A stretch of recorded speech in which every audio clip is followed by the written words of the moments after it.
Guys ഇന്ന് നമുക്ക് വയലിലെ പിടിച്ച വിശേഷം കാണാം. ഓക്കെ ഗൈസ്, നമുക്ക് നമ്മുടെ പയറിന് പയറിന് വെള്ളം ഒഴിക്കുന്ന പാത്രമാണ് ഇത്. കണ്ടോ, ഫേമസ് പാത്രമാണ്. കണ്ടോ, പൊട്ടിയെന്ന് വിചാരിക്കണ്ട.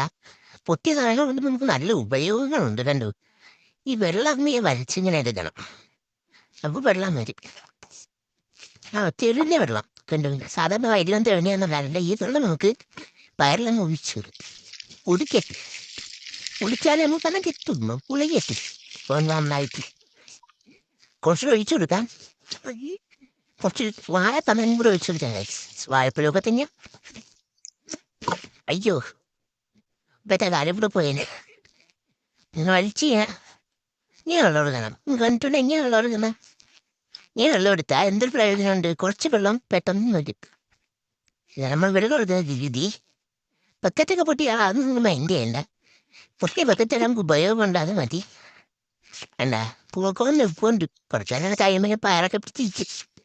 ഒന്ന് തച്ച് തിന്നാൻ ഓക്കെ. ഇല്ല എന്തിനാ കമന്നടിക്കാൻ പറഞ്ഞ എല്ലാവരും ഇത്ര ചെയ്യുന്നത്. മനുഷ്യ ഇവിടെ എങ്ങനെയെങ്കിലും വീഡിയോ ഒക്കെ എടുത്ത് വരുമ്പോൾ കണ്ട, ഇതാണ് നമ്മളെ ചെറിയ ദൂരങ്ങളൊക്കെ ഒന്നുമില്ല. സുരങ്ങൾ കാണിച്ചു തരാം. കാണുമ്പോൾ കണ്ട, ഇതിനകത്ത് എന്തിനാണുള്ളതെന്ന് വെച്ചാൽ അതിനകത്ത് എന്തൊക്കെയോ ഉണ്ട്, അതെനിക്ക് അറിയത്തില്ല ഇതുവരെ. ഈ മറ്റേ ചാലുള്ള സാധനത്തിൽ നിന്നാണ് നമ്മൾ വെള്ളം കോരി ഒഴിക്കുന്നത്. ഓക്കെ, അപ്പം അത്രേ ഉള്ളൂ. അടുത്ത ഇൻട്രസ്റ്റിംഗ് വീഡിയോസ് ആയിട്ട് കാണാം. ഇപ്പം നമ്മുടെ വീഡിയോ ഇഷ്ടപ്പെട്ടെങ്കിൽ ഒന്ന് സബ്സ്ക്രൈബും ചെയ്ത് ലൈക്കും ചെയ്ത് ആ മണിയൊന്ന് അടിച്ചേക്കണേ. Okay, by.